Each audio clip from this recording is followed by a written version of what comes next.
Let's talk about how to pass the video interview for KPMG.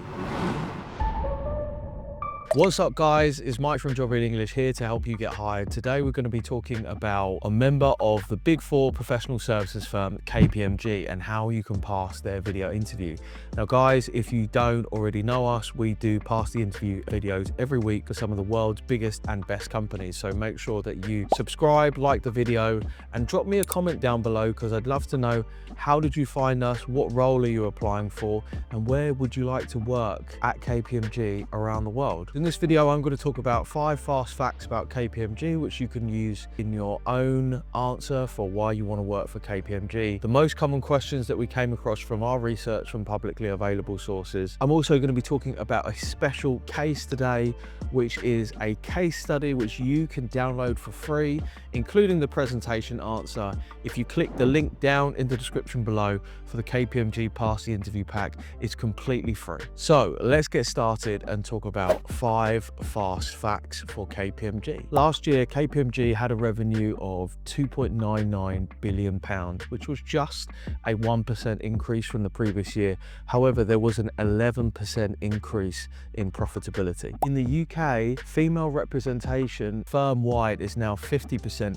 And in fact, if you were part of the student intake in 2024, there were slightly more women than men, with 53% of the intake coming from women. KPMG recently chose a new national charity partner, Fair Share, and devoted 97,000 volunteering hours. KPMG's total community contribution, which includes cash, time, payments in kind, totals over £11 million and has affected and helped over 330,000 individuals.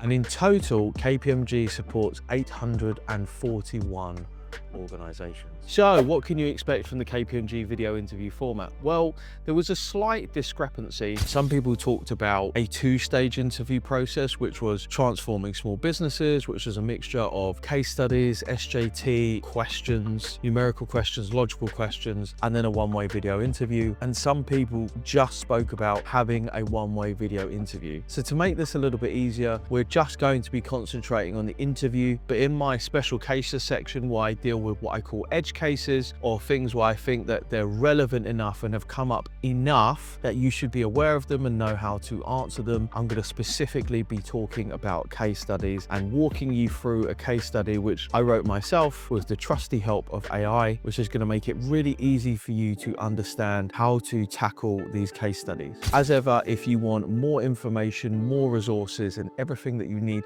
to prepare for your KPMG interview, then just check out our Pass the Interview Pack down in the link in the description below. So what could you expect from the interview by itself? We generally tended to see 5 questions and 2 minutes to answer, and these were pretty much a mixture of competency questions and motivational questions. So I would say a pretty vanilla interview process. Here are the 7 most common questions that we came across while going through interview memories for KPMG. Just so you know, how we do our research is we go through information from publicly available sources over the course of the last 3 to 6 months. So there's somewhere in the order of 100 to 250 cases which we review, and then we compile them all in this video and then elaborate in our Pass the Interview Pack. Question number 1, tell me about a time when you worked as part of a team. Give me an example of your teamwork in action. Now, this could be structured as a competency question or as a strength-based question, but ultimately we can still use the STAR format to answer it. Now, STAR stands for situation, task, action, result. Where were you? Situation. What were you doing? The task. What did you do? The action. And what happened? The result. Then when you're answering using a STAR-based format, make sure that the majority of your answer is contained within the action. 70%. Really, when you're being asked a competency or skill-based question, what the interviewer is looking for, whether there be an algorithm that is parsing your video and then analyzing your text, or it's a person sitting in front of you, they're trying to pick up that you understand, in this case, what is good teamwork. So in your answer, you're going to be mentioning things like good interpersonal skills, talking, listening, helping, being available, being a good team member, going above and beyond, being constructive, being solution and action orientated. Now, these are just a few of the things, and I would say generally in the action part of your answer, you're looking to put 4 or 5 of these things in to show that you have a clear understanding of what teamwork is. Now, really importantly, a common mistake that I want to share with you is that I will have people who book one-to-ones with me and they will give very vague answers. When I was at university, I was part of a team of 5 and we had to do a finance project, and it's so vague, it's so boring. In 2022, I was at Edinburgh University studying a master's in finance. I was put into a team of 3, which was myself, Steve, Susan, and Chris, and so forth. You'll notice how the more detail that there is in terms of the people, the places, the time, which creates context and makes the story more interesting. Sometimes people say, well, I don't want to mention Steve because he may not want to be mentioned in my answer. I'm like, dude, Steve's never going to know. And besides, you're not giving his full name and also his picture to a camera, are you? Come on. Question number 2, which KPMG values do you align with and why? Now, just as a reminder about KPMG values, there are 5 of them: integrity, excellence, courage, together, and for better.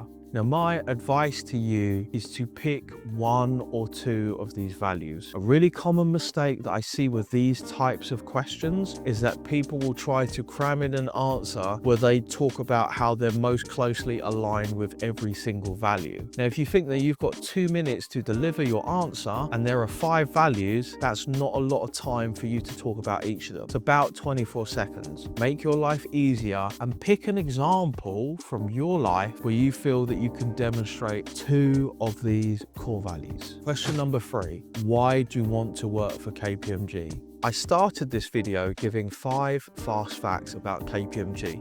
Probably a little bit more, but I like the facts to be complete, so they might be 2-parters. Now, what you want to think for your answer is you want to give facts which have the same level of detail. Now, I have to admit, when I was putting together the research for a fact sheet which goes into our past interview course, I found KPMG a little bit more difficult than most because not so much of its stuff is online. It doesn't have a standardized annual report, and whereas normally I would quite easily be able to find 150 plus facts, I just about managed to find 100, but that's still not too bad. Now, for you, you're wanting 5 or 6 key facts. It doesn't matter whether they're financial, about charitable giving, awards, and so on and so forth. Just as long as they resonate with you, you find them relatively easy to remember. And for bonus points, maybe mentioning one of the facts that was personally really interesting to you or resonated with you personally, and that's a way of injecting your personality into this answer. Question number 4, tell me about yourself. Now, unusually for the big 4, KPMG seem to be one where you actually have to do TMAY, or tell me about yourself. Deloitte is kind of similar, where it asks you to introduce yourself in front of a colleague. Now, if you want an in-depth explanation to how to answer this question, just search tell me about yourself job with English, where I lay this all out for you. But in short, this is a 6-part answer. What are you doing now? What have you done in the past? Work experience, extracurricular skills and activities, skills and interests, hobbies, and ending with a bang or a curiosity hook. So what are you doing now? What have you done in the past, in the last 3 to 5 years, in your last job? Maybe you're at secondary school, maybe you're studying a bachelor's degree. Work experience. So this is a good opportunity for you to just clearly and succinctly explain what you did and what skills that you learned. Extracurricular activities and hobbies, just outlining the things that you are interested in. Maybe some examples outside of school and work where you have gone above and beyond to contribute to your community. Skills and interests, languages, technology, any other weird and wonderful skills. And ending with a bang or a curiosity hook is where you just say, well, actually, I really like to sail in the summer. And that's just one of those things where if you end a conversation with that, they'll go, what do you mean you like to sail? Tell me more. You have a boat? I like boats, and so on and so forth. Tell me about yourself. Your personal introduction is a really great place to start your interview preparation if you haven't already done so, even if you don't have any interviews. When you think about it, the crux of an interview is about being able to sell yourself.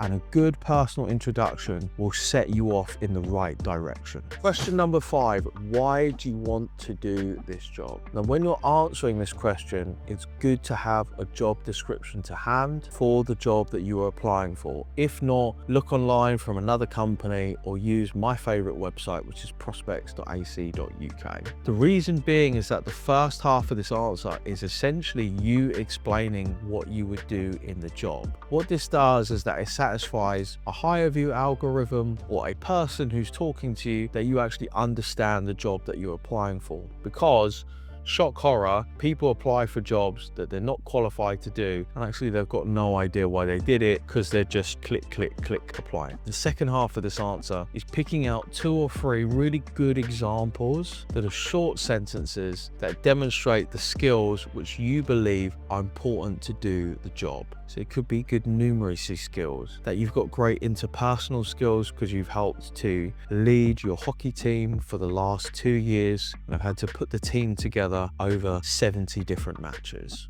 for example. Question number 6, what is your biggest strength? Now, this and the next question we're going to deal with, which is the biggest weakness, they have been seen together and also apart. I like dealing with them separately. When you're picking out a biggest strength, this is very similar to thinking about the second half of why do you want to do this job. Picking 2 and no more than 3 strengths which you can provide a concrete example, a situation, task and result where you demonstrated that strength. Why? Because otherwise it's just your opinion with no evidence to back it up. Question number 7, what's your biggest weakness?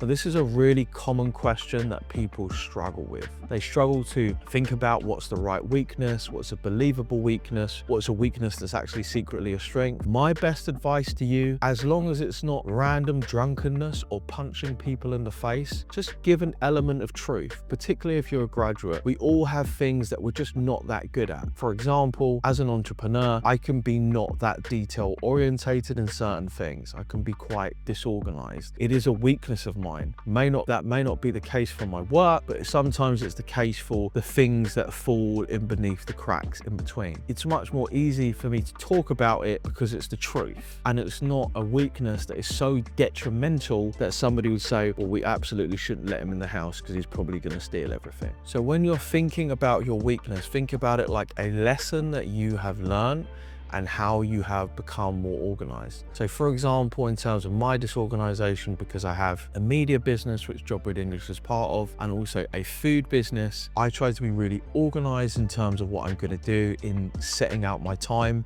because it's basically myself and a couple of part-time members of staff. So I have to be really organized and know exactly what I'm doing with my time. Otherwise things end up coming late. For example, this video, which was meant to be released on Friday and is not coming out on Friday. So now I want to go for a special case, which is a case study.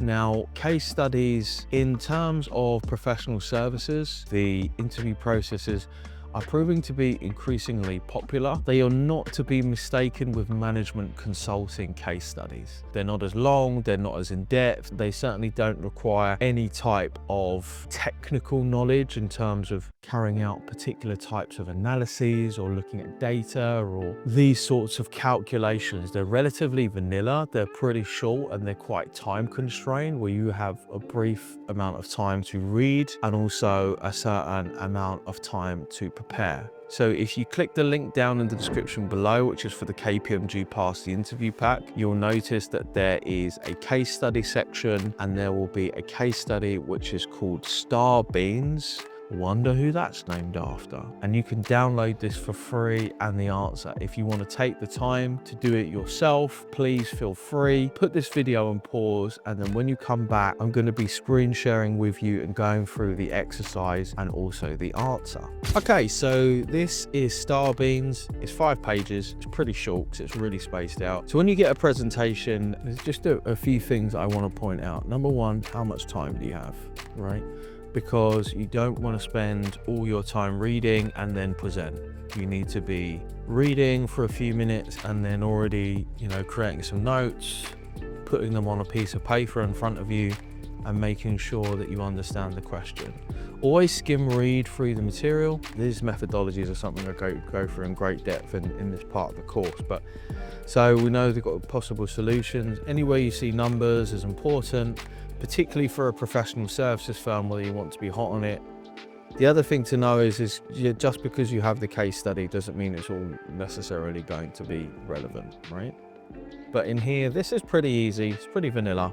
So we've got this, high street coffee brand, 400 locations, customer spend has dropped by 14%. So there's a loyalty club, and only a quarter of our members are part of the loyalty club. There's a problem where people get squeezed for money, so they're bringing cheaper options or bringing coffee from home. We've got these emails.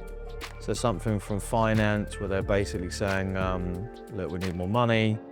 So increase the average spend, like basically make people buy more stuff, get more people into the loyalty club. I suppose the idea of that is that they're much more likely to be returning customers, or create some new products.